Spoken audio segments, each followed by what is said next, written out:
अगर आपको ये मालूम है कि 3 की भाजकता का नियम क्या है तो वो लगा लो, नहीं तो सीधा भाग दे लो। 2 शेषफल बचा है, 140 में से 2 को कम कर दो, 138 से 3 का भाग चला जाएगा। जैसे x1 में 5 नंबर है कोई, x2 में 5 नंबर है, x3 में 5 नंबर है, x20 में 5 नंबर है, तो 5 5 5 करके आइडियली 100 बनने चाहिए थे। यानी जब मैं इसका मिनिमम मान रखूंगा तो ये मैक्सिमम आएगा।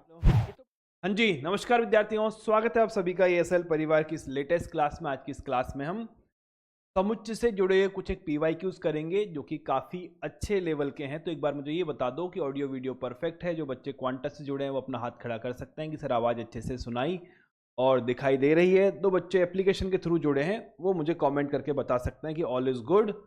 तो हम आगे चलें, पढ़ाई स्टार्ट करें। ठीक है, आज हम कुछ एक सवाल करने वाले हैं। उन सवाल की मतलब जो डिफ़िकल्टी लेवल है या उनका जो थिंकिंग लेवल है वो काफ़ी अच्छा लेवल है।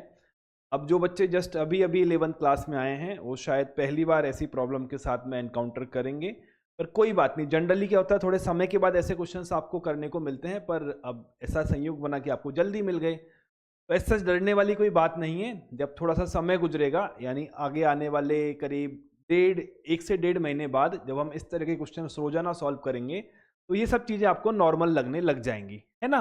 तो बहुत ज़्यादा घबराने की आवश्यकता नहीं है। क्वेश्चन करना है, सोचना है कि क्वेश्चन कैसे कर सकते हैं, बाकी अपने आप धीरे धीरे ठीक होता जाएगा। समय के साथ ऐसे क्वेश्चंस आप बनाने लग जाओगे। स्टार्ट करें, चलिए। पहली बात तो आज मैं क्वेश्चन लेके नहीं आया, तो लिखने में आएगा बड़ा जोर, क्योंकि सेट के क्वेश्चन है लंबे लंबे, पर कोई बात नहीं। अगर मैं अभी लिखूंगा तो आप लोग मेरे साथ में नोट्स बना पाएंगे, है ना। चलो, वॉल्यूम ठीक है या कम है? ठीक है,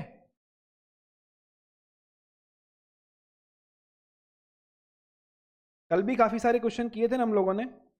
यहां से स्टार्ट करते हैं। चलो, चलिए करो, नोट डाउन करना स्टार्ट करो। सवाल लिखो पहले तो, फिर सॉल्यूशन की तरफ आएंगे। क्वेश्चन आपका बोलता है, छात्रों की एक कक्षा में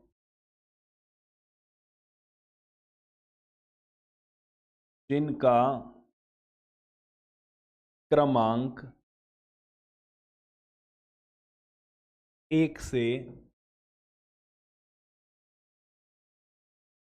तक है, सभी सम क्रमांक वाले छात्रों ने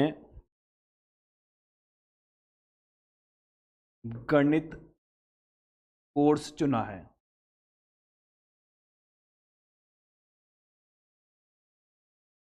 ठीक बात है। जिनका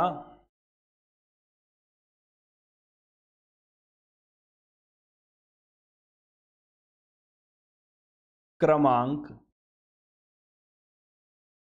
3 से विभाजित होता है,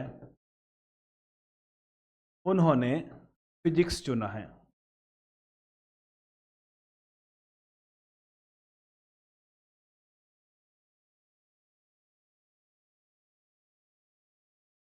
भौतिकी कोर्स चुना। ठीक है, जिनका क्रमांक 5 से विभाजित होता है, उन्होंने केमिस्ट्री को चुना है।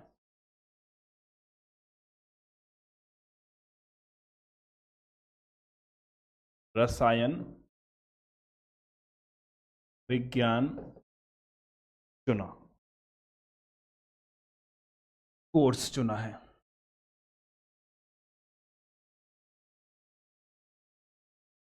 ठीक बात है। ऐसे छात्रों की संख्या कितनी होगी जिन्होंने तीनों कोर्स में से कोई कोर्स नहीं चुना है? ठीक है, ऐसे छात्रों की संख्या ज्ञात करें जिन्होंने तीनों कोर्स में से किसी कोर्स को नहीं चुना है।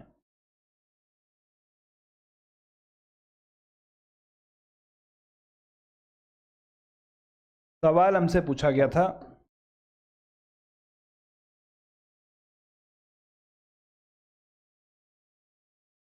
19 में।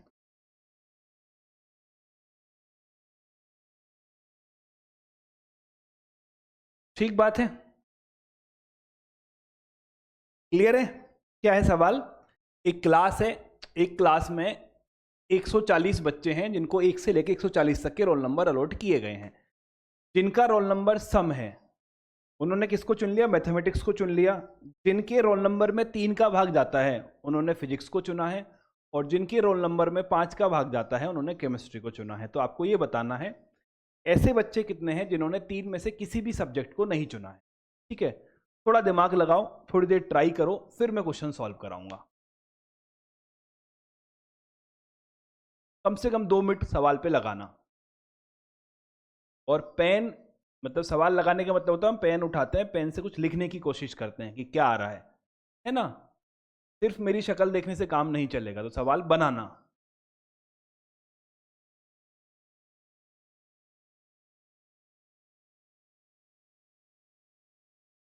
बनाओ।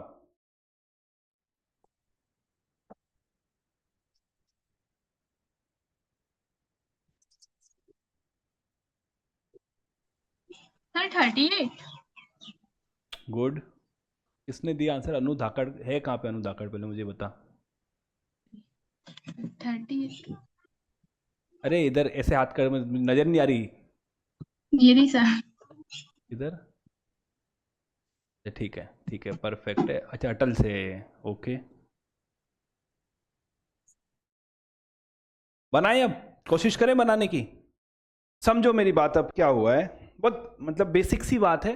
सवाल मतलब का जो मेन कॉन्सेप्ट है बहुत ही आसान है, जो हम क्लास 8वीं 9वीं में पढ़ते हैं वही कॉन्सेप्ट है जो लगाया। एक क्लास है जिसमें 1 से लेकर 140 तक के रोल नंबर के बच्चे हैं। ठीक बात है। इसमें से क्या किया कि जिनके सम रोल नंबर है उन्होंने मैथमेटिक्स ले ली। तो जो मैथमेटिक्स में बच्चे होंगे उनके रोल नंबर क्या होंगे सर? उनके रोल नंबर होंगे 2, 4, 6, 8 और लास्ट रोल नंबर होगा 140। ठीक बात है ना? अब मुझे ये बता सकते हो क्या कि जिन बच्चों ने मैथमेटिक्स ली है उनकी संख्या कितनी है? जिन बच्चों ने मैथमेटिक्स ली उनकी संख्या कितनी है? बाद में वैसे आप लोगों ने क्लास 10th में अर्थमेटिक प्रोग्रेशन पढ़ा होगा, समांतर श्रेणी पढ़ी होगी, पर कोई बात नहीं, बिना समांतर श्रेणी की भी हम निकाल सकते हैं इसमें पदों की संख्या कितनी है। अगर मैं यहाँ से 2 को कॉमन ले लेता हूँ तो ये 1, 2, 3 और लास्ट में क्या बचेगा? 70 बचेगा। यानी 1 से लेकर 70 की संख्याएं हैं, इनका पदों की संख्या कितनी होगी? 70 होगी। ठीक है, तो वो बच्चे जिन्होंने क्या बोलते हैं आपके मैथमेटिक्स को चुना है वो 70 बच्चे हैं। इसमें हमें कोई डाउट नहीं है, कोई कंफ्यूजन नहीं है। जिन बच्चों ने फिजिक्स को ऑप्ट किया है वो क्या करते हैं, उनके रोल नंबर में 3 का भाग जाता है। ठीक है, तो उनके रोल नंबर कैसे होंगे? 3, 6, 9, 12, है ना? अब लास्ट में क्या आएगा? क्या 140 में 3 का भाग जाता है? सर 140 में 3 का भाग नहीं जाता, है ना? जब डिविजिबिलिटी पढ़ लोगे तो शायद सीधा भी निकाल पाओ, पर जब मैं 140 में 3 का भाग देने जाऊंगा, कितनी बार जाएगा? 4 बार जाएगा, 12 बार जाएगा, 0, 6, 26 बार पूरा पूरा चला जाएगा, यानी 138 में भाग जाएगा। शेषफल क्या बचेगा? 2 बचेगा। ठीक है, इतना लंबा किसने लिखा है बेटा ये? अरे प्रियम गुप्ता, सवाल बना ले, क्या लिखने लग रहा है बेटा तू? इतनी लंबी गिनती कौन लिखेगा? ठीक है, तो लास्ट रोल नंबर होगा 138 जिसके अंदर 3 का भाग जाएगा। सिंपल, अभी कैसे भी निकाल सकते हो आप। अगर आपको ये मालूम है कि 3 की भाजकता का नियम क्या है तो वो लगा लो, नहीं तो सीधा भाग दे लो। 2 शेषफल बचा है, 140 में से 2 को कम कर दो, 138 से 3 का भाग चला जाएगा। वैसे भी संख्याओं के योग में अगर 3 का भाग जाता है तो 3 से डिविजिबल होती है। 140 में संख्याओं का योग 5 है, तो 2 नंबर जैसे ही घटाओगे तो आपको क्या मिल जाएगा, आपका 3 का भाग चला जाएगा। अब ये कितनी संख्याएं होंगी, तो अगर मैं ये बोलूं कि फिजिक्स के अंदर स्टूडेंट टोटल कितने हैं, तो आप क्या करोगे, बहुत आसान सी बात है सर, इसमें से हम क्या करेंगे, 3 को कॉमन निकाल देंगे। तो 3 को कॉमन निकालेंगे तो 1 हो जाएगा, 2 हो जाएगा, 3 हो जाएगा, और लास्ट में क्या बचेगा, लास्ट में बचेगा 4 और 6। ठीक है, 46 बार भाग जाएगा। तो टोटल स्टूडेंट कितने हैं जिन्होंने फिजिक्स को चुना है, वो है 46। क्लियर है? ठीक है। अब लास्ट सवाल ये आता है कि जिन्होंने केमिस्ट्री को चुना है उनके रोल नंबर में 5 का भाग जाता है, 5, 10, 15, और लास्ट में 140 में 5 का भाग जाता है। तो केमिस्ट्री में कितने बच्चे होंगे, इस बात का हम कैसे पता लगाएंगे, या तो समांतर श्रेणी से लगा देंगे, नहीं तो हम 5 को कॉमन लेंगे, तो यहाँ 1 बचेगा, 2 बचेगा, 3 बचेगा, और यहाँ कितनी बार भाग जाएगा सर, यहाँ 2 बार पूरा पूरा भाग चला गया, और 40, 8 पंजे 40, 28 बच्चे हैं जिन्होंने केमिस्ट्री को लिया है। यहाँ तक बात ठीक है।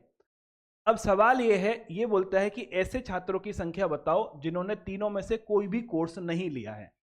तो अगर मैं ये निकालता हूं क्या, P union M union C, तो मुझे क्या मिलेगा, मुझे वो बच्चे मिलेंगे जिन्होंने कम से कम एक बैच लिया होगा, कम से कम एक कोर्स लिया होगा। ठीक है, तो अगर मुझे वो बच्चे निकालने जिन्होंने एक भी कोर्स नहीं लिया है, तो निकालने का मतलब क्या है, इसका कॉम्प्लीमेंट, यानी निकालना क्या है, मुझे निकालना है कि यूनिवर्सल सेट में जितने अवयव हैं उनमें से मुझे P union M union C के अवयवों की संख्या निकालनी है। ये मेरे सवाल में पूछा है। ठीक है, ये मुझसे पूछा गया है, ये करेक्ट है।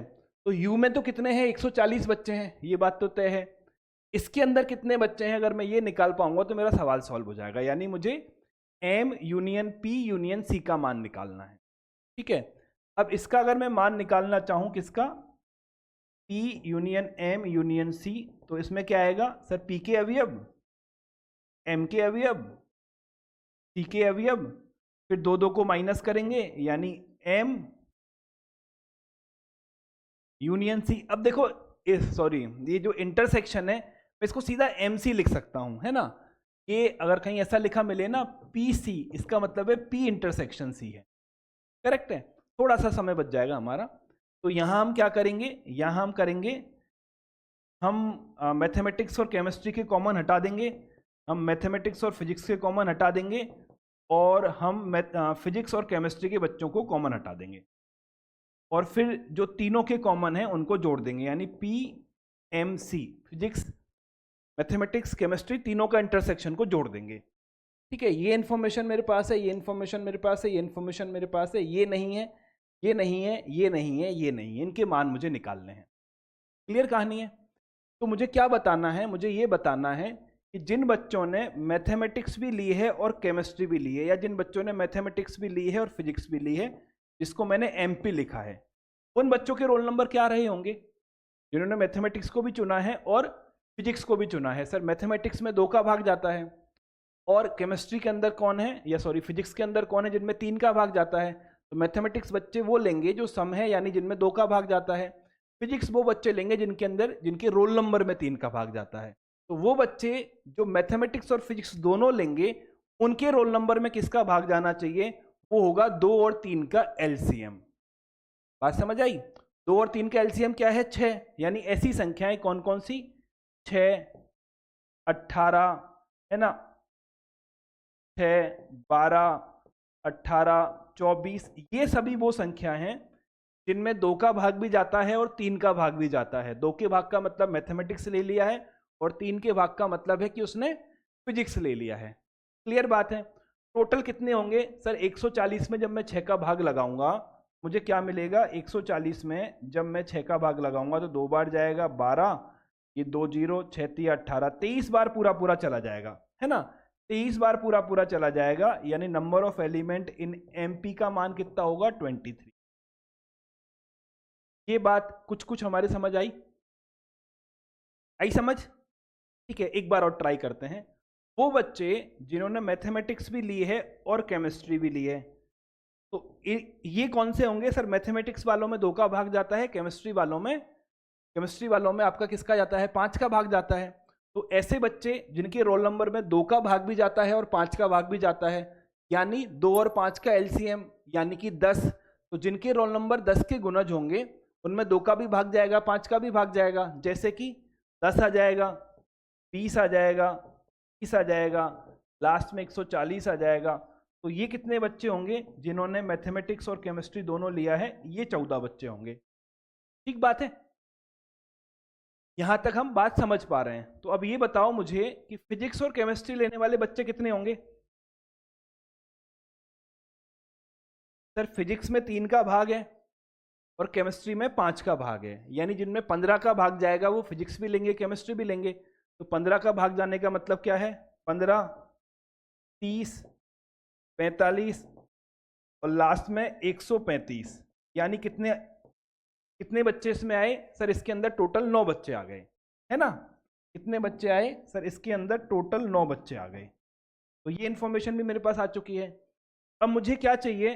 सर एमसी आ गया, एमपी आ गया, पीसी आ गया, पीएमसी चाहिए, यानी जिन्होंने तीनों सब्जेक्ट लिए हैं। अब सोचो, मैथमेटिक्स में वो बच्चे हैं जिनके अंदर 2 का भाग जाता है, फिजिक्स में है जिनके अंदर 3 का भाग जाता है, और केमिस्ट्री में है जिनके अंदर 5 का भाग जाता है। तो वो बच्चे जो फिजिक्स, मैथमेटिक्स, केमिस्ट्री सब लेंगे, यानी उनके अंदर किस संख्या का भाग जाएगा? 2, 3 और 5 का एलसीएम। 2, 3 और 5 का एलसीएम कितना होता है? 30। तो वो बच्चे जो तीनों सब्जेक्ट लेंगे, यानी मैथमेटिक्स, फिजिक्स और केमिस्ट्री जो लेंगे, वो कौन होंगे? जिनका रोल नंबर 30 है, 60 है, 90 है, 120 है। तो ये टोटल कितने बच्चे हैं? सर ये टोटल बच्चे हैं हमारे पास 4। ठीक है, अब सारी इंफॉर्मेशन मेरे पास है।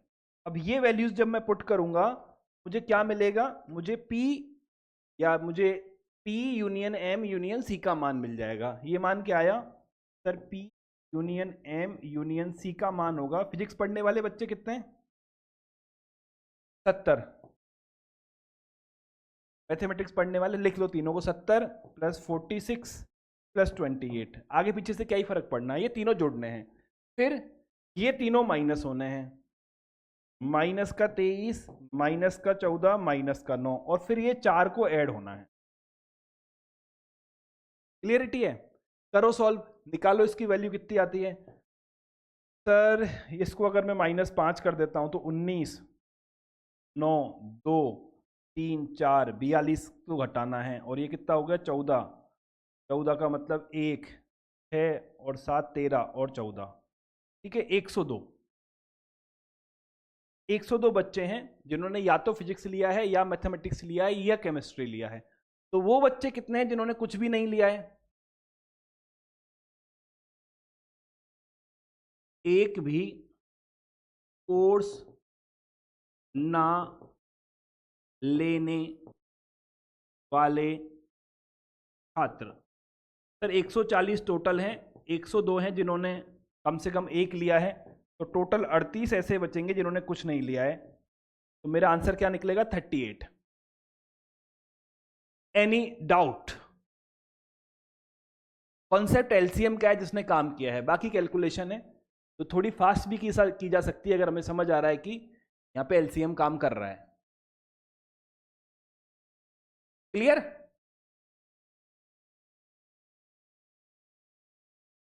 ठीक बात है, परफेक्ट। बढ़े आगे, चलिए अगला क्वेश्चन कौन सा कराऊं? चलो करो ये। हाँ प्रियम। सर जो इंटरसेक्शन लिए हैं एक बार फिर से बता दीजिए, इंटरसेक्शन वाला।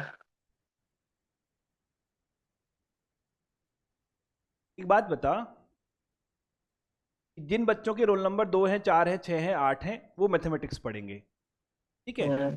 जिन बच्चों के रोल नंबर 3 है, 6 है, 9 है, 12 है, वो फिजिक्स पढ़ेंगे। हाँ। ऐसे बच्चे जो मैथमेटिक्स भी पढ़ेंगे और फिजिक्स भी पढ़ेंगे कौन से होंगे? जिनके रोल जो नंबर पी इन दोनों में में कॉमन होंगे, है ना। पहला रोल नंबर हाँ। कॉमन किसका है? 6 का है। दूसरा रोल नंबर कॉमन किसका आएगा? 12 का आएगा। तो ये 6 और 12 पिक कहां से किए गए, आए कहां से हैं, है ना। यानी अगर मैं 2 के पहाड़े को बोलना स्टार्ट करूं और मैं 3 के पहाड़े को बोलना स्टार्ट करूं, तो जहां पर ये पहली बार मिलेंगे दोनों पहाड़े, उनको मैं पकड़ लूंगा, और उनके बाद जितनी बार भी मिलेंगी उनको मैं पकड़ लूंगा। क्लियर बात है? ठीक है। अब जब बचपन में हमने एलसीएम का कॉन्सेप्ट सीखा होगा तब ऐसे क्वेश्चन हमने किए होंगे। कैसे क्वेश्चन? ऐसे कि एक वृत्ताकार खेल का मैदान है जहां पर एक स्टूडेंट ए है, वो भागना स्टार्ट करता है, ये 2 मिनट में इसका एक चक्कर लगाता है। ठीक है। एक दूसरा स्टूडेंट है बी जो यहीं से भागना स्टार्ट करता है, ये 3 मिनट में इसका चक्कर लगाता है। फिर हमसे सवाल पूछा जाता था ये वापस अपने प्रारंभिक बिंदु पर फिर से कब मिलेंगे। ऐसे क्वेश्चन 8वीं 9वीं में किए होंगे ना। यहां से ये दौड़ा 2 मिनट में पहुंच गया, यहां से ये दौड़ा 3 मिनट में पहुंच गया, तो ए और बी दोबारा फिर कब मिलेंगे? कहां पर? प्रारंभिक बिंदु पर। तो कैसे निकालते थे सर? ये देखो 2 मिनट में, फिर मतलब पहली बार 2 मिनट में आ जाएगा, दूसरी बार 4 में आएगा, तीसरी बार 6 में आएगा, फिर 8 में आएगा, फिर 10 में आएगा, फिर 12 में आएगा, ऐसे आता रहेगा। ये पहला चक्कर 3 मिनट में लगाएगा, दूसरा चक्कर 6 मिनट में लगाएगा, तो सर ये 6 मिनट में पहली बार मिल जाएंगे, है ना।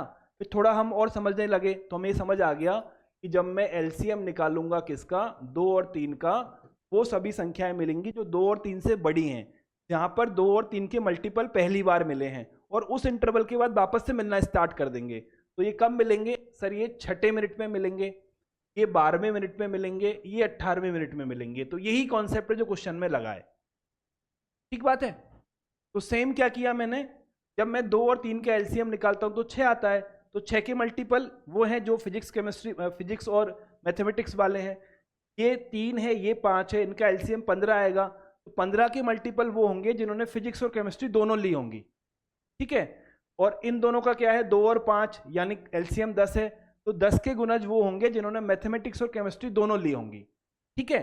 अब सवाल आता है कि तीनों वाले कितने हैं? तो ये तो वही सवाल हो गया ना। एक बच्चा है जो यहाँ से 2 मिनट में दौड़ के वापस आ जाता है, दूसरा बच्चा 3 मिनट में दौड़ के आ जाता है, तीसरा बच्चा सी है जो 5 मिनट में दौड़ के आ जाता है। फिर हम क्या करेंगे? 2 का 3 का 5 के एलसीएम निकालेंगे, यानी 2 3 और 5 के एलसीएम 30 होगा, तो 30 मिनट में पहली बार तीनों मिलेंगे, फिर हर 30 मिनट के बाद ये आपस में मिलते रहेंगे। करेक्ट है? तो वही कॉन्सेप्ट है। ठीक। जी समझ समझ गए। चलिए अगला क्वेश्चन।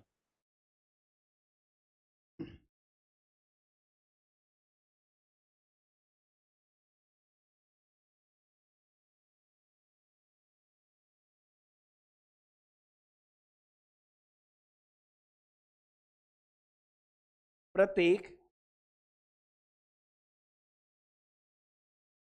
समुच्चय x में 5 अवयव हैं तथा प्रत्येक y में 2 अवयव हैं। ठीक है। और यूनियन एक्स आई, जहां पर आई का मान 1 to लेके 20 है, बराबर एस है, और ये जे बराबर 1 to n वाई जे के बराबर है। इसका मतलब मैं समझाता हूं क्या हुआ। इसका मतलब लिखो पहले सवाल को, है ना। ऐसा दे रखा है, यदि एस का प्रत्येक अवयव एक्स के तथ्यतः यानी एग्जैक्टली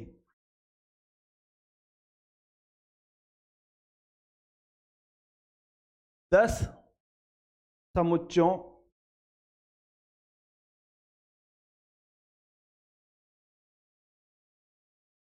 और y के तथ्यतः 4 समुच्चयों में है, तो n का मान ज्ञात करो।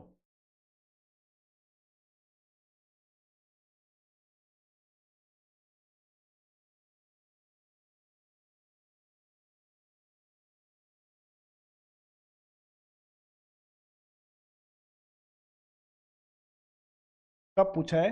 2020।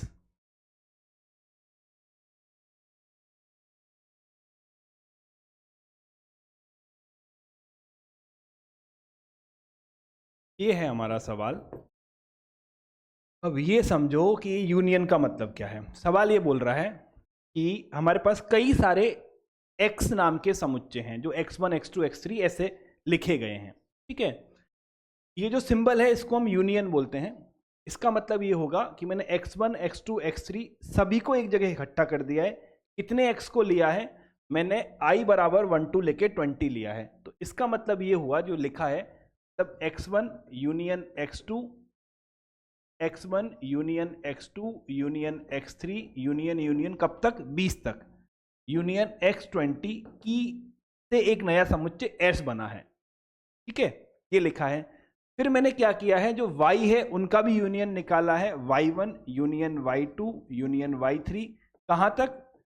y में एग्जैक्ट नंबर मुझे नहीं मालूम, किसी n नंबर तक लिखा गया है ना, किसी n नंबर तक y है, उनको मैंने यूनियन किया है, मुझे s मिल गया है, करेक्ट है। अब इसका यूनियन इसके यूनियन के बराबर है, ये सवाल है। फिर बोलता है s का प्रत्येक अवयव x में 10 बार आया है, यानी 10 समुच्चयों में आया है, और y का प्रत्येक अवयव मतलब s का प्रत्येक अवयव y में 4 समुच्चयों में आया है। तो n का मान कितना होगा ये निकालना है। और बहुत ही बेसिक कॉन्सेप्ट पर ये सवाल बना हुआ है। करो, मतलब इतना आसान कॉन्सेप्ट जिस पे सवाल बनाया गया है। सवाल बहुत अच्छा है, इसमें कोई डाउट नहीं है, अच्छा क्वेश्चन है। पर जो मेन कॉन्सेप्ट है ना, जैसे पिछले क्वेश्चन का कॉन्सेप्ट एलसीएम था, जिसको एलसीएम की अच्छी इंफॉर्मेशन है वो कुछ क्वेश्चन को प्रोसेस कर पाएगा। सेम इसमें जिसको समुच्चय की डेफिनेशन की प्रॉपर इंफॉर्मेशन है वो क्वेश्चन को प्रोसेस कर जाएगा। चलो बनवाता हूं मैं, सुनो मेरी बातें, सवाल बोल क्या रहा है, फिर बताना ये आसान है कि मुश्किल है। इसमें तो कैलकुलेशन भी नहीं है। क्या हुआ है, मेरे पास x1 x2 x3 करके ऐसे टोटल 20 समुच्चय हैं, ठीक है। मेरे पास x1 x2 x3 करके ऐसे टोटल 20 समुच्चय हैं, ठीक है। उन सबका मैंने यूनियन किया, यानी उनके सभी अवयवों को मैंने एक जगह ले जाकर इकट्ठा किया और मैंने एक नया समुच्चय S बनाया। अब किसी भी समुच्चय की एक छोटी सी बात होती है कि जब मैं यूनियन करता हूं तो जो अवयव रिपीट होते हैं उनको मैं 2 बार नहीं लिखता। यही होता है ना, जैसे मान लो x1 ऐसा रहा होगा जिसके अंदर एलिमेंट 1 है, 2 है, 3 है, और x2 ऐसा रहा होगा जिसके एलिमेंट 2 हैं, 3 हैं और 4 हैं। तो जब मैं x1 और x2 का यूनियन करूंगा तो 2 और 3 को मैं एक ही बार लिखूंगा। ये बहुत बहुत बेसिक सी बात है ना, समुच्चय में अवयव रिपीट नहीं किए जाते, बस यही कॉन्सेप्ट है। यही मेन बात है जहां पे हमारी कहानी अटकी पड़ी है। बात को दोबारा समझो, क्या बोल रहा है। ये बोल रहा है एक समुच्चय, हर एक x में 5 अवयव हैं। पहली बात तो कि जितने भी हैं इनमें कितने हैं, 5 अवयव हैं, सही बात है, ठीक है। तो कायदे से तो s के अंदर कितने अवयव होने चाहिए थे, कायदे से s के अंदर कितने अवयव होने चाहिए थे। सर ये 20 हैं, 5 5 5 करेंगे तो 5 × 20 यानी 100 अवयव होने चाहिए थे कायदे से तो। पर यहाँ पे कहानी में ट्विस्ट है, ये 100 अवयव कब होते, जब ये सब सारे के सारे एलिमेंट अलग अलग होते, ठीक है। जैसे x1 में 5 नंबर हैं, कोई x2 में 5 नंबर हैं, x3 में 5 नंबर हैं, x20 में 5 नंबर हैं, तो 5 5 5 करके आइडियली 100 बनने चाहिए थे। पर एक प्रॉब्लम है कि सर जब समुच्चय में अवयव रिपीट होते हैं तो उनको हम 2 बार नहीं लिखते, 1 बार लिखते हैं। तो एक्चुअल में जो अवयव रहे होंगे वो इससे कम रहे होंगे। पर इस बात का पता कैसे लगाएं कि रिपीटेशन कितनी बार हुआ है, वो क्वेश्चन में दे रखा है। कहाँ दे रखा है, देखो ये दे रखा, यदि s का प्रत्येक अवयव, यानी यहां जो अवयव आया है वो x के एग्जैक्टली 10 समुच्चयों में है, समझ रहे हो। यहां पे जो एक अवयव है वो इनमें 10 में पाया जाता है ना। यानी यहां से मैंने उस अवयव को 10 बार लिया होगा जब s में जाकर एक बार काउंट हुआ होगा। मजे की बात है। तो ये नंबर 100 नहीं हो सकता, तो नंबर कितना होगा, सर हर अवयव की काउंटिंग 10 गुना हुई है, तो अब 10 से भाग लगा दो। s के अंदर अवयव कितने होंगे, 10 होंगे। बात समझ आई ना, सिंपल सी कहानी है। सर हर x में 5 थे, 20 x हैं, तो 100 अवयव होने चाहिए। पर जो x में अवयव है ना, यहां पर जो भी एक एलिमेंट उठाया है ये यहां पे 10 जगह पाया जाता है। मैं 10 बार तो लिखूंगा नहीं, लिखूंगा तो एक ही बार। तो ये जो 100 नंबर ना होकर उससे 10 गुने कम नंबर होंगे, यानी मैंने 100 में 10 का भाग लगा दिया, तो मुझे s के अंदर टोटल 10 अवयव मिले। ये बात ठीक है, क्लियर है। अब अगर मैं इस y के हिसाब से s के अवयवों की संख्या निकालना चाहूं तो कितना होगा, एक y में कितने अवयव हैं? हर एक y में 2 अवयव हैं। और कितने y हैं सर? ये हमें नहीं पता, हमने n मान के चले थे, n y हैं। तो इसका मतलब 2n होगा अगर एक भी अवयव रिपीट नहीं हुआ होता, है ना। अगर एक अवयव सिर्फ एक बार ही आया होता तो s में 2n अवयव रहे होते। पर कहानी क्या है? कहानी ये है कि जो y s का जो अवयव है वो एग्जैक्टली 4y के अंदर पाया जाता है। समझ रहे हो मेरी बात को? यानी अवयव 4 बार रिपीट हुआ है तो हमें क्या करना पड़ेगा? 4 से भाग लगाना पड़ेगा, तब जाके s के एलिमेंट आएंगे। तो अगर मैंने यहां से 4 का भाग लगाया तो ये मुझे क्या मिल गया? n/2 मिल गया। तो जब मैंने x के हिसाब से इसके नंबर ऑफ एलिमेंट काउंट किए तो मुझे 10 मिले, और y के हिसाब से नंबर ऑफ एलिमेंट काउंट किए तो n/2 मिले। अब ये दोनों बराबर होंगे क्योंकि दोनों s के ही एलिमेंट हैं। मुझे क्या मिलेगा? मुझे मिलेगा n/2 बराबर 10, यानी कि n का जो मेरा मान है वो मुझे 20 के बराबर मिले। बात समझ आई? आसान है बात। चलो करो क्वेश्चन। तो क्वेश्चन इतना लंबा है कि इसको लिखने में जान जाएगी मेरी।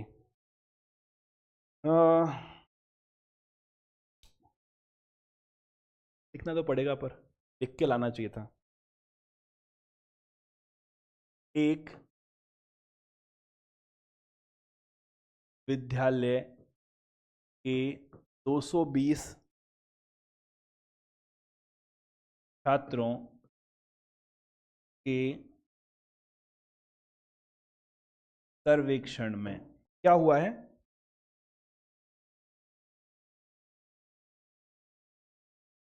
यह पाया गया कि कम से कम 125 और अधिकतम 300 छात्र या छात्रों ने गणित का अध्ययन किया। ने गणित का अध्ययन किया। ठीक बात है।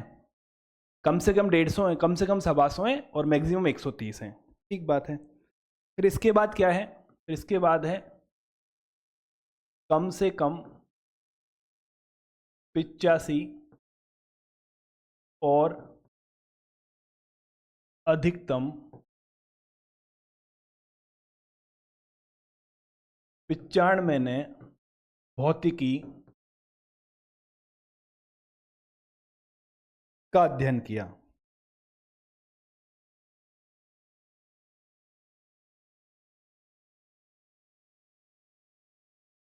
ठीक बात है। फिर है कम से कम 75 और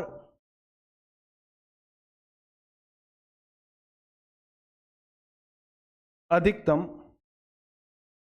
90 ने केमिस्ट्री का अध्ययन किया।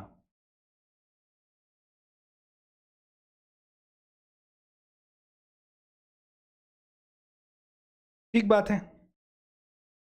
अब जो लिखा है मैं इसको शॉर्ट में लिख देता हूं। क्या किया है? फिर इन्होंने जिन्होंने केमिस्ट्री और मैथमेटिक्स का अध्ययन किया वो कितने हैं? 50 लोग हैं। ठीक है। जिन्होंने मैथमेटिक्स और फिजिक्स का अध्ययन किया, जिन्होंने मैथमेटिक्स और फिजिक्स का अध्ययन किया वो कितने हैं? 40 लोग हैं। ठीक है। और जिन्होंने फिजिक्स और केमिस्ट्री का अध्ययन किया वो 30 लोग हैं। फिजिक्स केमिस्ट्री वाले 30 लोग हैं, 50 लोग हैं केमिस्ट्री और मैथमेटिक्स वाले, और 40 लोग हैं मैथमेटिक्स और फिजिक्स वाले। ठीक ठीक लिख दिया मैंने, है ना। और 10 ने किसी विषय का चयन नहीं किया। किसी भी विषय का चयन नहीं किया।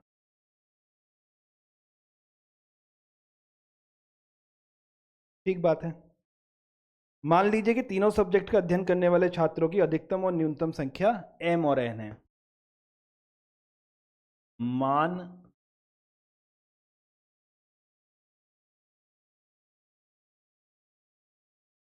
लीजिए कि तीनों विषयों का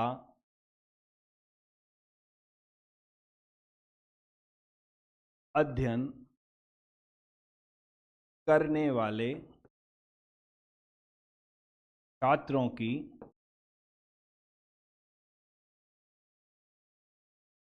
अधिकतम तथा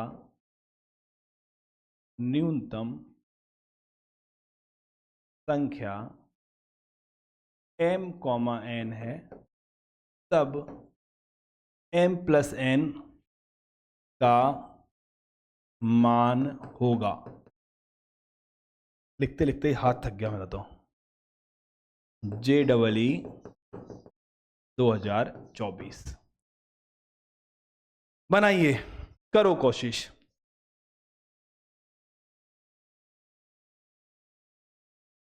क्या है सवाल आपका? 220 टोटल छात्र हैं, 125 और 130 के बीच में मैथमेटिक्स के हैं, 85 और 95 के बीच में फिजिक्स के हैं, और 75 और 90 के बीच में केमिस्ट्री के हैं। Physics, chemistry, mathematics, mathematics, physics और फिजिक्स केमिस्ट्री वाले तो एग्जैक्टली दे रखे हैं। 10 बच्चों ने किसी भी सब्जेक्ट को नहीं चुना है ना?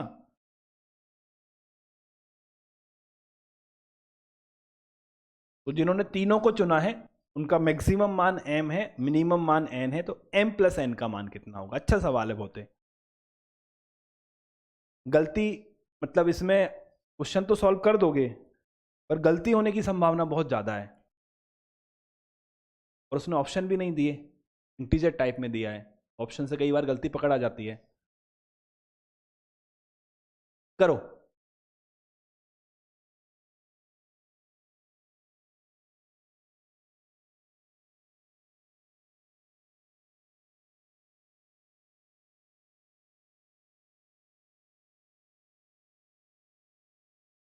नहीं नहीं, मोबाइल से फोटो लेके वहां भेज दूं वो तो मैं लिखवा के ले आऊंगा ना यहाँ पे।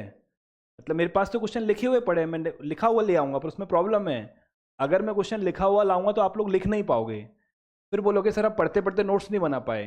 तो मैं नहीं चाहता कि क्लास के बाद कोई JEE में नोट्स बनाए। क्लास के नोट्स मतलब JEE के नोट्स क्लास के साथ ही बनेंगे, इसलिए मैं क्वेश्चन लिख के नहीं लाता। जनरली मैथमेटिक्स में इतने लंबे क्वेश्चन होते नहीं हैं, पर ये चैप्टर ऐसा इसमें है, यहाँ तो एक एक लाइन के सवाल आते हैं। लैंग्वेज कहाँ आती है हमारे क्वेश्चनों में? जो आती है उसको हम उड़ा देते हैं बीच में से।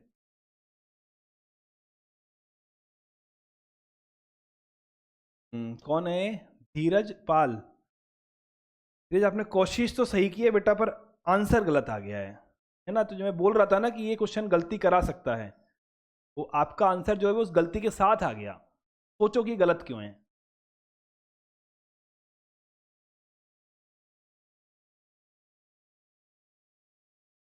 बाकी पहले गलत आंसर तक तो पहुंचो, सही की तो बाद में देखेंगे, पहले गलत तक पहुंचो।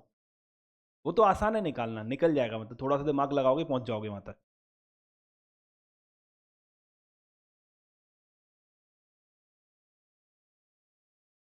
किसी को चक्कर वक्कर नहीं आ रहे ना?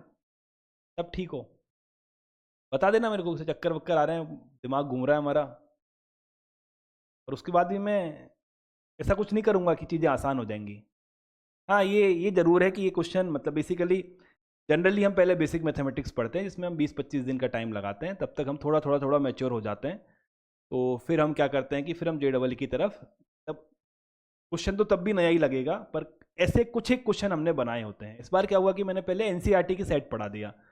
मुझे लगा कि NCERT सेट पढ़ाया है तो कम से कम JEE साथ करते चलें, दोबारा कौन आएगा सेम कॉन्सेप्ट को पढ़ने। तो जल्दी सामना हो गया इनका, बस बाकी कुछ नहीं हुआ है।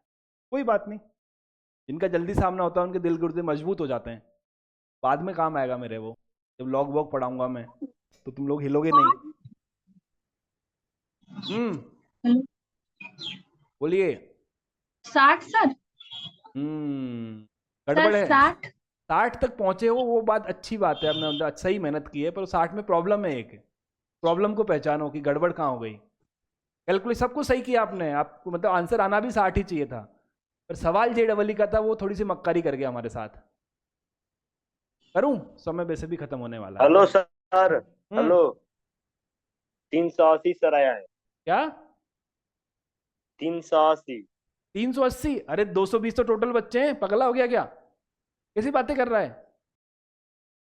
टोटल बच्चे 220 हैं, 10 में कुछ नहीं लिया तो 100 210 ही हैं बच्चे, तो 210 से कम ज्यादा तो कैसे आ सकता है? हेलो सर 120 आएगा क्या? अब रुक जाओ, शांति से बैठो। जिसने 60 निकाला है वो 90% सही है, उससे थोड़ा कम आना चाहिए, उसको सिर्फ ये समझना है कि कम कैसे आया, है ना, वहां दिक्कत है बस।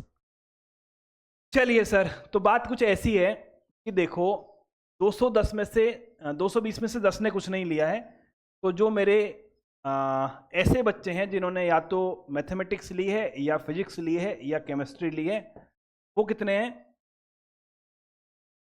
220 में से 10 यानी कि 210 हैं। पहली बात तो ये हो गई। सेकंड बात ये बोलता है कि जो मैथमेटिक्स लेने वाले हैं वो कितने हैं? मैथमेटिक्स वाले 125 से तो ज़्यादा हैं और 130 से कम हैं, ठीक है। फिजिक्स लेने वाले कितने हैं? फिजिक्स का है 85 और 95, और केमिस्ट्री कहाँ है? केमिस्ट्री 75 90, ठीक है। और इंटरसेक्शन का मान तो एग्जैक्टली दे रखा है मुझे, क्या है कि सर m इंटरसेक्शन c की वैल्यू 50 है और m इंटरसेक्शन p की वैल्यू 40 है और p इंटरसेक्शन c की वैल्यू 30 है, ठीक है। तो अब अगर मैं फॉर्मूला अप्लाई कर देता हूं, कौन सा फॉर्मूला जो हमने पढ़ा है, का फॉर्मूला पढ़ा है ना, ये n of m, n of p, n of c, n of mp, n of pc, n of mc plus n of mpc की वैल्यू 210 के बराबर है, ठीक बात है। चलिए, तो अब एक बात मुझे ये बताओ कि ये तो फिक्स हैं और ये वेरिएबल हैं, ठीक है। तो ये क्या है, n m, फिजिक्स पढ़ने वाले केमिस्ट्री पढ़ने वाले, इनका मान तो फिक्स है, कितने हैं ये? 50 40 और 30। 120 सीधा लिख दूं क्या दिक्कत आएगी?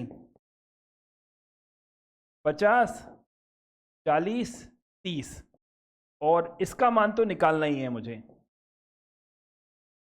सही बात है। तो ये कितना हो गया? 120 हो गया, इधर जाके 330 हो गया। तो मुझे ये निकालना है कि मैथमेटिक्स फिजिक्स केमिस्ट्री पढ़ने वाले कितने हैं, तो ये 330 माइनस ये उधर चले जाएंगे, तो ये कौन है? मैथमेटिक्स पढ़ने वाले, फिजिक्स पढ़ने वाले और केमिस्ट्री पढ़ने वाले। कुछ हद तक यहां तक तो बात आसान है। छोटे बटे का सिंबल, ये m स्मॉल है और वो मैथमेटिक्स है, ठीक है, इसको स्मॉल ले लो ऐसे, ठीक है। यहां तक तो कोई दिक्कत नहीं है हमको। अब इतनी सी मैथमेटिक्स तो हम कल ही सीख के आए हैं कि सर देखो, अगर मुझे इसका अधिकतम मान निकालना है, किसका? ठीक है, अगर मुझे इसका अधिकतम मान निकालना है तो मुझे ये बताओ, मुझे इसका न्यूनतम मान रखना चाहिए, अधिकतम मान रखना चाहिए? सर ये फिक्स है, ये इसको कम कर रहा है, ये सबसे बड़ा लेके जाना है, तो मुझे जितना कम हो सके, मतलब इसको छोटे से छोटा रखना है, समझ रहे हो। यहाँ बड़े से बड़ा लेके जाना है, ये 330 तो कम है, ये इसको कम करेगा, तो ये जो कम करने वाली क्वांटिटी है, इसको मुझे कम से कम रखना पड़ेगा। यानी जब मैं इसका मिनिमम मान रखूंगा तो ये मैक्सिमम आएगा। ये तो बात समझ आ गई ना? इसमें भी दिक्कत है, आ गई समझ? ये तो वापस सुन लो, इसको अधिकतम लेके जाना है, ये 330 तो फिक्स है, तो 330 में से कोई संख्या कम हो रही है ना। अब ये कम होने वाली संख्या जितनी छोटी से छोटी होगी उतना ही ये बड़े से बड़ा हो पाएगा, ठीक है। तो सर ये जो नंबर है ना, कौन से? ये वाले, अगर मैं इन तीनों को जोड़ देता हूं, इनका योग कितना है? 15, 1 10 17 18 और 2, इनकी लोएस्ट वैल्यू इतना है। ये कौन है? m है प्लस p है प्लस c है, मैंने जगह के लिए कर दिया है ना। और ये कितना है? 5 18 2 3 315 है। यानी मैथमेटिक्स, केमिस्ट्री और फिजिक्स पढ़ने वाले बच्चे कम से कम 285 होंगे, अधिक से अधिक 315 होंगे। ठीक बात है। चलिए, तो सर जब इसका मैक्सिमम मान निकालना है तो इसका मिनिमम मान रखना पड़ेगा, यानी 330 माइनस 285 बराबर 45। सही बात है। तो अधिकतम 45 हो सकता है। जब मुझे इसका न्यूनतम मान निकालना है तो क्या होगा सर? जब इसका न्यूनतम निकालना है तो इसका अधिकतम डालना पड़ेगा। तो 330 माइनस इसका अधिकतम कितना है? 315। तो वैल्यू मेरे पास 15 आ गई, है ना। कायदे से जिन बच्चों ने 60 आंसर किया वो इतनी मेहनत करके आए बेचारे, ये पूरी मेहनत उन्होंने की, फिर उन्होंने 60 आंसर किया, जिसके लिए मैं बोल रहा हूँ कि ठीक नहीं है। कायदे से क्या हुआ सर? जो अधिकतम मान है वो 45 है, तो स्मॉल m की वैल्यू तो 45 के बराबर होगी, और जो न्यूनतम मान है वो 15 है, तो स्मॉल l की वैल्यू 15 के बराबर होगी। तो m प्लस n का मान 45 प्लस 15 बराबर 60 होगा। पर यहाँ थोड़ी सी गड़बड़ हो गई है। कोई बच्चा जो मेरी मदद अब कर सकता है कि यहाँ क्या गड़बड़ है? कैलकुलेशन सही है, प्लस माइनस में कोई गलती नहीं है। हाँ, ये वाला कल की पीडीएफ में था, कैलकुलेशन परफेक्ट है। हाँ प्रियम बोलो। सर अगर हम तीनों में कॉमन लेंगे तो 30 से अधिक आएगा ही नहीं। Good, very good. चक्कर ये है कि सर ये 45 जो लिखा हुआ है ये ठीक नहीं है। क्यों नहीं है? 45 लिखा हुआ इसलिए ठीक नहीं है क्योंकि फिजिक्स और केमिस्ट्री में कॉमन सिर्फ 30 हैं। तो फिजिक्स, केमिस्ट्री, मैथमेटिक्स के कॉमन 30 से ज़्यादा कैसे हो जाएंगे? आज समझ आई? प्रॉब्लम यहाँ है कि सर फिजिक्स और केमिस्ट्री में जो कम बच्चे हैं वो 30 हैं, तो फिजिक्स, केमिस्ट्री, मैथमेटिक्स तीनों पढ़ने वाले बच्चे 30 से ज़्यादा नहीं हो सकते। तो ये जो मान आपका अधिकतम है ना, ये ठीक नहीं है, ये 45 नहीं हो सकता। तो कितना होगा? 30 होगा। क्यों होगा? कि एज पर कैलकुलेशन तो मैं यहाँ तक 45 लेके आ गया, परंतु इसको कम से कम इनसे तो कम होना पड़ेगा ना। तो मैक्सिमम मान अब मैं कितना लेके जा सकता हूँ? 45 ना ले जाकर मैं 30 लेके जा सकता हूँ। तो ये जो होगा ना, ये ऐसे ना होके क्या होगा, जो एम पी सी की जो मैक्सिमम वैल्यू है वो किसके बराबर होगी? 30 के बराबर होगी। तो यहां से जो मुझे स्मॉल m का मान मिलेगा वो 30 मिलेगा, और जो स्मॉल n का मान है वो मुझे 15 मिलेगा। तो स्मॉल m प्लस n की वैल्यू 30 प्लस 15 बराबर 45 होगी। ये है कहानी में ट्विस्ट। क्लियरिटी? अब लिखो, इसको बोलते हैं कि दुश्मनी निकालना बच्चे से। पहले सवाल पढ़ूं, फिर सवाल समझूं, फिर मैं कैलकुलेशन करूं, फिर क्वेश्चन निकालूं, फिर आंसर निकालूं, और नंबर मिले -1। नहीं आता तो 0 ही मिलता ना, कम से कम नुकसान तो नहीं करा के जाता मेरा। ठीक बात है? कोई नहीं, धीरे धीरे सीखोगे। पर अरे ये तो समझते होंगे ना यार, इसका मतलब ये है कि 125 से बड़ा है और 130 से छोटा है। इतनी असमिका तो आती है हमको यार, बस नहीं आती तो सिखा दूंगा अभी 1-2 दिन बाद। ये तो समझ गया? नहीं समझे क्या लिखा है मैंने? अरे ये है 85, मतलब number of student in physics is more than 85 and less than 95। Number of student in chemistry is more than 75 less than 90। हम चांद तारों पे जा रहे हैं, तुम लोग धरती पे साइकिल चलाने की बातें कर रहे हो। क्लियर? चलो यार, ये सवाल बहुत बड़ा है, इसको लिखने में जोर आएंगे। देखो फिर से वही कहानी है, फिजिक्स, केमिस्ट्री, मैथमेटिक्स 3 सब्जेक्ट हैं, ठीक है ना। तो जो इंफॉर्मेशन गिवन है वो इंफॉर्मेशन गिवन ये है,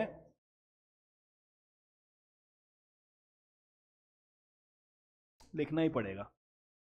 देखो, आ जाओ। ये सवाल तो पिछले वाले से भयंकर है। 40 छात्रों का एक समूह 3 विषयों मैथमेटिक्स, फिजिक्स तथा केमिस्ट्री की परीक्षा में बैठा। ठीक है, यह पाया गया कि सभी छात्र कम से कम एक विषय में उत्तीर्ण होते हैं। यह है पाया गया कि सभी छात्र कम से कम एक विषय में उत्तीर्ण सभी छात्र कम से कम एक विषय में उत्तीर्ण होते हैं, ठीक है, या हुए।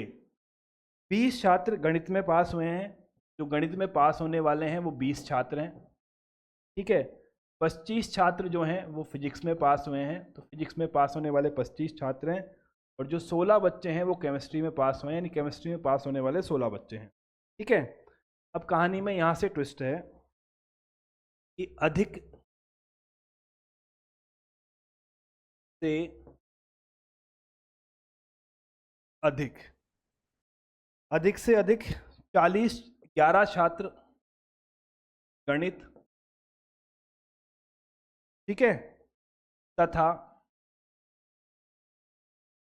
गणित को एम लिख देता हूं, तथा फिजिक्स में पास हुए हैं, में उत्तीर्ण है, मतलब दोनों में है। जो मैक्सिमम फिजिक्स और केमिस्ट्री में है वो 11 हैं, ठीक है। फिर आपसे बोलता है अधिक से अधिक 15 छात्र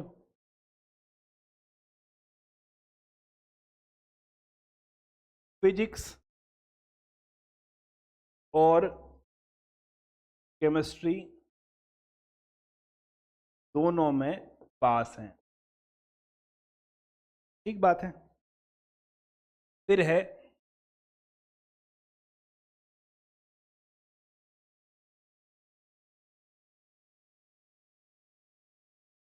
अधिक से अधिक 15 छात्र मैथमेटिक्स तथा केमिस्ट्री दोनों में पास है, ठीक है। तो तीनों सब्जेक्ट में पास होने वाले बच्चों की अधिकतम संख्या क्या होगी? तब तीनों विषयों में उत्तीर्ण होने वाले छात्रों की अधिकतम संख्या होगी।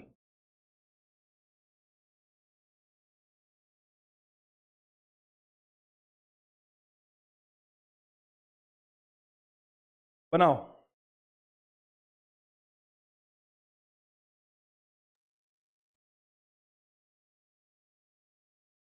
चलिए, सर 11 आंसर आया। किसने दिया 11? शुभम, तूने बेटा मेहनत तो sir. बहुत की, पर 11 में प्रॉब्लम है। एक बार 11 को चेक कर, क्या 11 एक्सेप्टेबल है कि नहीं है। सर 20। 20 वाले तो बेवकूफ़ी कर रहे हैं, तो पिछले क्वेश्चन से कुछ नहीं सीखा। 11 वाले के साथ थोड़ी सी दिक्कत है कि उसने एक बार चेक करके 11 आंसर एक्सेप्टेबल है क्या, ठीक है। चलो सवाल बनाते हैं अपन, तो समय की पहले ही कमी है, ठीक है।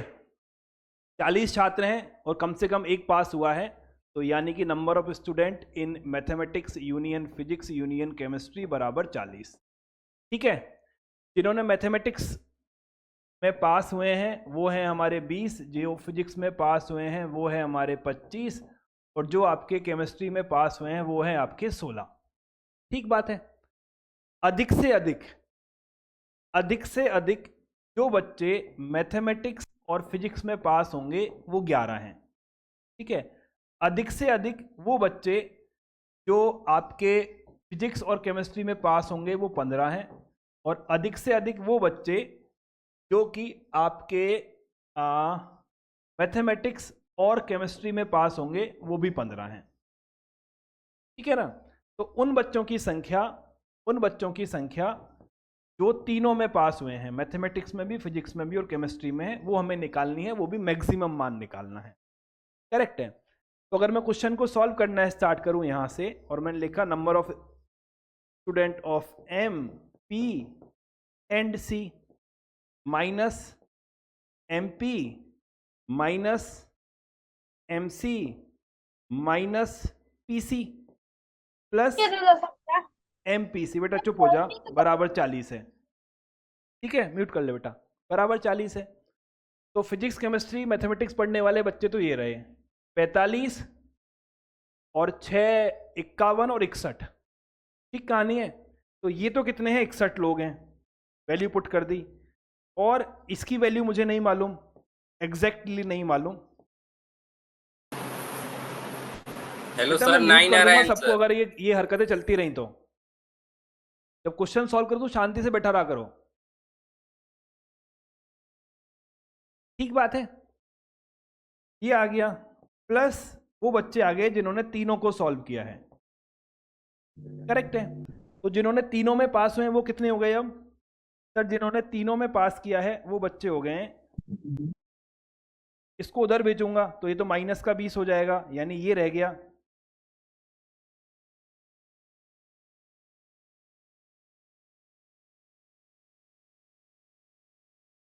ठीक है, ये तो प्योर कैलकुलेशन है, इसमें तो कुछ दिमाग नहीं लगाना।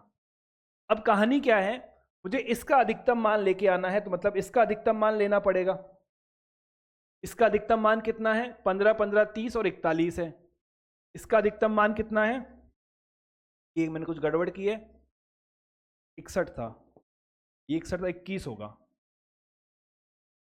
ठीक है, तो अगर मुझे इसका अधिकतम मान निकालना है तो मैं क्या करूंगा, इसका अधिकतम मान लिखूंगा, और अधिकतम मान कितना है? 41 है।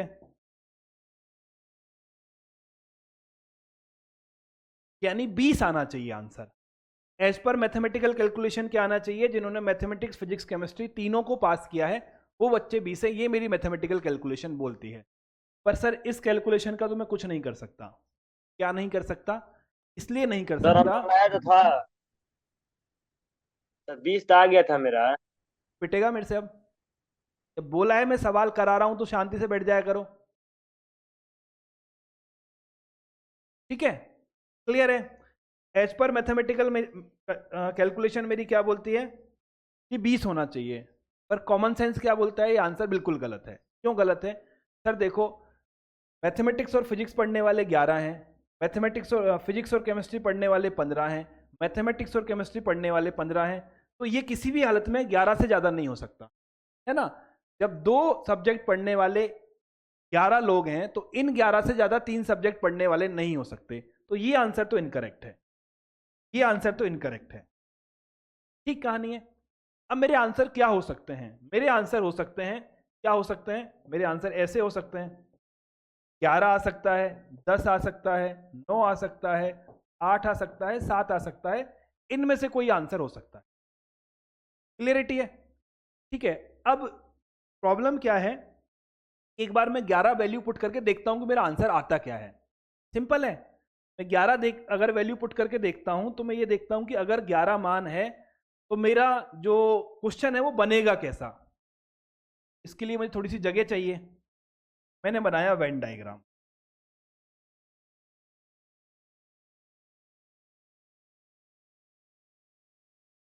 तीन तरह के बच्चे थे, ये मैथमेटिक्स, ये फिजिक्स और ये केमिस्ट्री। ये कौन है? मैथमेटिक्स है, ये कौन है? फिजिक्स है, और ये कौन है? केमिस्ट्री। ठीक बात है। अब मैंने क्या माना है, जो तीनों में कॉमन है वो 11 है। ठीक, 2 के कॉमन की वैल्यू मुझे एग्जैक्टली नहीं मालूम। क्यों नहीं मालूम? क्योंकि सर यहां पे जो वैल्यू लिखी गई है वो क्या है? अधिकतम मान है, यानी 11 है, 15 है, 15 है। तो मुझे नहीं मालूम क्या होगा। अगर मान लीजिए मैथमेटिक्स और केमिस्ट्री पढ़ने वाले अधिकतम 15 हैं तो 15 हो सकते हैं, 14 हो सकते हैं, 12 हो सकते हैं, 13 हो सकते हैं, मुझे नहीं मालूम। पर मुझे ये मालूम है कि मैथमेटिक्स और फिजिक्स पढ़ने वाले अधिकतम 11 लोग हैं। तो अगर यहाँ पे 11 आता है तो यहाँ पे 0 आएगा। करेक्ट है ना? ये दोनों मिलके 11 होने हैं तो यहीं 11 आ गए, तो सिर्फ मैथमेटिक्स और फिजिक्स में 0 लोग आएंगे, ये बात है। मैथमेटिक्स और केमिस्ट्री में कितने आएंगे मुझे नहीं मालूम, यहां मुझे नहीं मालूम। मैंने दोनों वैल्यूज को पुट कर दिया है, क्योंकि यहां पर वैल्यू क्या है? 15 15 है।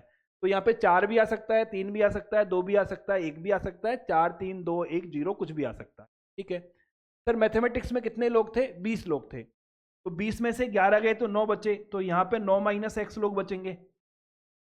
फिजिक्स में कितने हैं? 25 हैं, 25 में से इनको घटाऊंगा तो कितने बचेंगे? 14 माइनस वाई लोग बचेंगे, ठीक है। केमिस्ट्री में कितने हैं? 16 लोग हैं, 16 में से इनको घटाऊंगा तो 5 माइनस एक्स माइनस वाई लोग बचेंगे, ठीक है। अगर मैं इन सबको जोड़ देता हूं तो मान किसके बराबर आएगा? सर मान आएगा 40 के बराबर, क्योंकि टोटल बच्चे कितने हैं? 40 हैं, ठीक है। मैंने इनको जोड़ा तो मुझे क्या मिला? मुझे यहां से मिल गया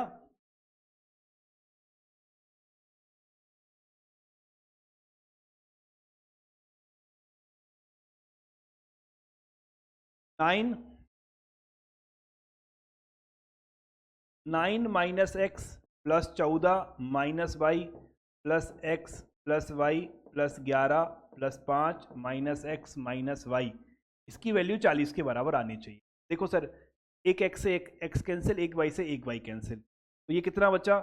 सर ये 25 30 39 तो यहाँ बच गया, 39 माइनस एक्स माइनस वाई बराबर 40 आ गया, तो यहाँ से माइनस एक्स माइनस वाई की वैल्यू 1 आ गई, तो यहाँ से x प्लस वाई की वैल्यू -1 आ गई। क्या ये टेक्निकली संभव है? क्या ये टेक्निकली संभव है?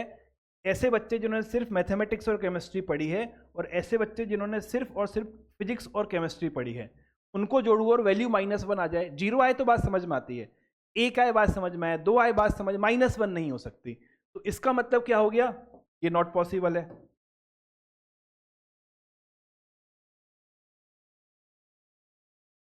ठीक है, अगर ये नॉट पॉसिबल है तो वैल्यू नहीं हो सकती। तो अब वैल्यू क्या हो सकती है? पता नहीं, 10 हो सकती है, 9 हो सकती है, तो 10 को चेक करो बैठ के, सेम कैलकुलेशन 10 पे लगाओ।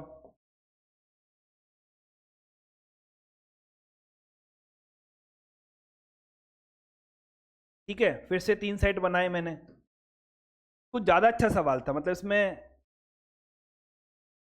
अगर इस टाइप के सवाल हमने पहले नहीं बनाए हैं और एग्जाम में जाके एनकाउंटर करेंगे, इसके गलत होने की संभावना है, क्योंकि हम 11 पर आंसर टिक कर सकते हैं विदाउट चेकिंग करे हुए। पर हाँ, अब अगर इस टाइप का सॉल्यूशन आया तब हम एक बार रीचेक करेंगे कि हाँ आंसर आएगा भी या नहीं आएगा। ठीक है, स्पेशली कब? जब वैल्यूज ऐसी हों, 11 हो, 10 हो, 9 हो। अगर नंबर आंसर ऐसे हों 11 12 13 15, तो 11 टिक हो जाएगा, फिर कोई प्रॉब्लम नहीं है। अब मैंने क्या किया, यहाँ पे 10 ले लिया, ठीक है। अब यहाँ पे 10 लेते, यहाँ भी कुछ हो सकता है, ये मैथमेटिक्स है, ये फिजिक्स है, ये केमिस्ट्री है, इनका मिलके कम से कम 11 है, तो 0 1 में से कुछ आ सकता है, तो यहाँ x लिख दिया, यहाँ y लिख दिया, यहाँ z लिख दिया। m में कितने? 20 लोग हैं, तो ये 10 माइनस एक्स माइनस वाई रह गए। p में 25 लोग हैं, तो ये 15 माइनस एक्स माइनस z हो गए। और c में कितने हैं? 16 हैं, तो ये 6 माइनस वाई माइनस z हो गए। अब अगर मैं इन सबको जोड़ता हूं तो मुझे क्या मिलेगा? 40 मिलेगा। फिर से जोड़ देते हैं हम, क्या मिलेंगे? अब ऐसे ही जोड़ दूं सर, देखो माइनस एक्स 2 बार आया है, एक बार प्लस का x आया है, तो माइनस एक्स बचेगा, ऐसे ही माइनस वाई बचेगा और ऐसे ही माइनस जेड बचेगा। यानी माइनस का x है, माइनस का y है, माइनस का z है, इधर तो 40 है, और ये 10 10 20 और 35 और 41 आएगा। ठीक है, सिंपल है, कैलकुलेशन तो कर लोगे। यहां से मुझे क्या मिल गया? यहां से मुझे मिल गया है x plus y plus z का मान 1। ये संभव है, x plus y plus z की वैल्यू 1 हो सकती है, तो जो 10 है वो मेरा आंसर एक्सेप्टेबल होगा। मेरा आंसर क्या होगा? 10 होगा। क्यों होगा? तो 10 वाला केस एक्सेप्टेबल है, x वाई जेड में से कोई एक की वैल्यू 1 होगी, बाकी दो 0 होंगे। तो कैसे केस बनेंगे? जैसे यहां पर अगर मैं 1 लिख देता हूं तो ये दोनों 0 0 आ जाएंगे, यहां 1 लिखूंगा तो ये 0 0 बन जाएंगे, यहां 1 लिखूंगा तो ये दोनों 0 हो जाएंगे। ये कहानी है। ये सवाल थोड़ा सा अच्छी कैटेगरी में है और बहुत जल्दी तुम लोगों का इससे सामना हो गया है, तो डरने वरने वाली बात नहीं है, कॉन्सेप्ट समझ आ जाना चाहिए, बाकी सब ठीक है। यस मिस्टर प्रियम। सर, हम्म, जो अधिक से अधिक मैथ्स और केमिस्ट्री में कॉमन पार्ट दिया है कि मैथ्स और केमिस्ट्री में 15 लोग हैं, हाँ, तो जो 11 है तो एक्स की जगह 4 होना चाहिए ना? नहीं, बराबर 15 नहीं, अधिक से अधिक 15 हैं। 15 से कम तो कितने भी हो सकते हैं। 15 नहीं है, मैक्सिमम 15 है। मैक्सिमम 15 का मतलब समझते हो? 0 से लेके 15 कुछ भी हो सकता है। जी। नहीं समझे? अरे ये बोल रहा है कि मैथमेटिक्स और केमिस्ट्री के अधिकतम लोग कितने हैं? 15 हैं। तो अधिकतम का मतलब 15 से ज्यादा नहीं हो सकते, 15 से कम तो हो सकता है ना, ठीक है? तो 15 से कम 14 भी हो सकते हैं, 13 भी हो सकते हैं, 12 भी हो सकते हैं, 10 भी हो सकते हैं। तो एग्जैक्टली क्या होगा? एग्जैक्टली ये होगा, एक जगह 1 आएगा, बाकी जगह 0 आएगा। तो 2 जगह तो 11-11 होंगे, एक जगह 12 होंगे, ऐसे बनेगा। तो यहां तो 1 आ नहीं सकता, यहां बना सकता है ना? अगर मैं यहां 1 लिख देता हूं तो ये तो 11 हो जाएंगे और ये दोनों 10-10 हो जाएंगे। अधिकतम 15 की जगह एग्जैक्टली 10-10 होंगे, ठीक है? ठीक है। चलिए, तो ये थी हमारी आज की भारी भरकम क्लास। अब एक क्वेश्चन होमवर्क दे दूं क्या? घर बैठ के बनाना है, सवाल थोड़ा लंबा है ना? और ऐसे ही है, उसमें कुछ है नहीं करने को, पर हाँ कुछ कुछ कैलकुलेशन करते रहना तो आंसर आ जाएगा। ले जाओ उस क्वेश्चन को होमवर्क। हाँ तो चार्ज हो ही गया होगा कि चल जाएगा? हाँ चल जाएगा।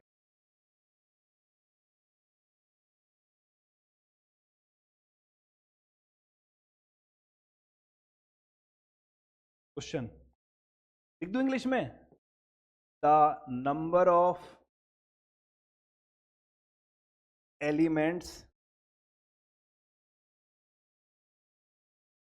इन द सेट, पेपर इसमें उलझोगे तुम लोग। चलो लिख तो देता हूं, अब लिख दिया तो बन जाए तो बना लेना, नहीं बने तो कोई बात नहीं।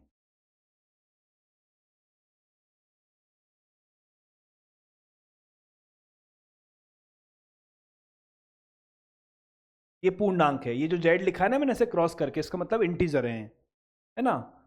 साथ में क्या है?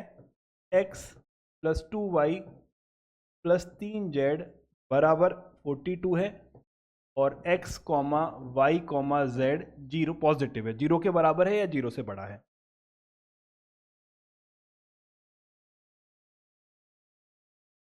ठीक है, ये 2024 में पूछा गया है। और इसको अगर एकदम देसी तरीके से सॉल्व करोगे तो सॉल्व हो जाएगा आराम से, बहुत ज़्यादा अंग्रेजी लगाओगे तो उलझते रहोगे। मैं सवाल वापस समझा देता हूँ। सीबी का कौन सा सेक्शन बनाना है? समुच्चय का जो सेक्शन है आपका, ठीक है? समझना मेरी बात। एक समुच्चय है जिसके अवयव ऐसे हैं, हर अवयव में 3 संख्याएं लिखी गई हैं। मतलब समझ रहे हो एस के अवयव कैसे होंगे? एस के अवयव ऐसे होंगे। एस कैसा होगा? एस ऐसा होगा, 0 0 0 या 0 1 1 या 0 2 3, ऐसा एस होगा। यानी नंबर ऑफ एलिमेंट कैसे होंगे? 3-3 संख्याओं के समूह में से आएंगे। ये 3 संख्याओं का समूह कैसा है, इसकी कुछ कंडीशन दी गई हैं। पहली बात तो तीनों संख्या कौन है? पूर्णांक है। दूसरी बात, तीनों संख्याएं 0 के बराबर या 0 से बड़ी हैं। और तीसरी बात, तीनों संख्याओं का योग 42 के बराबर है। यानी इनमें से एक भी मेरा आंसर नहीं हो सकता। मेरा आंसर कैसा हो सकता है वो तुझे बता देता हूं। मेरा आंसर कैसे हो सकता है, पर वो बताऊंगा तो फिर उस सीखना कि आंसर कौन सा हो सकता है, ठीक है? इस समुच्चय में अवयवों की संख्या कितनी होगी ये बताना है। यानी ऐसे कितने जोड़े बनाए जा सकते हैं एक्स वाई जेड के जो इन कंडीशन को पूरा करते हैं, जो पूर्णांक भी होंगे, 0 से बड़े 0 के बराबर भी होंगे और इस कंडीशन को फुलफिल करेंगे। ये आंसर आपको निकालना। खूब मेहनत लगेगी, आधा घंटा कम से कम लगेगा अगर बनाओगे तो, और नहीं बनाओगे तो 0 मिनट लगेंगे। एक बार कोशिश करना बनाने की, ना बने तो कल मैं डिस्कस कर लूंगा, ठीक बात है? तो इसे होमवर्क ले लो। चलिए, डीपीपी मैंने अपलोड कर दी है, तो उसको आप सॉल्व करना आज, ताकि कल आपको थोड़ा बेहतर लगे। कल का टॉपिक आसान रहेगा, कल बहुत मुश्किल नहीं है, क्योंकि सेट हम पूरा कर चुके हैं। अब तो कुछ जो बेसिक मैथमेटिक्स का पोर्शन जो मुझे कराना है ना, लाइक इंटरवल को थोड़ा बेहतर पढ़ना है हमको, असमीकाओं को हमको थोड़ा सा बेहतर पढ़ना है, ऐसी चीज़ें पढ़ेंगे, ठीक है? चलिए, तो ये थी हमारी आज की क्लास। फिर मिलते हैं नेक्स्ट क्लास में। जय हिंद, जय भारत।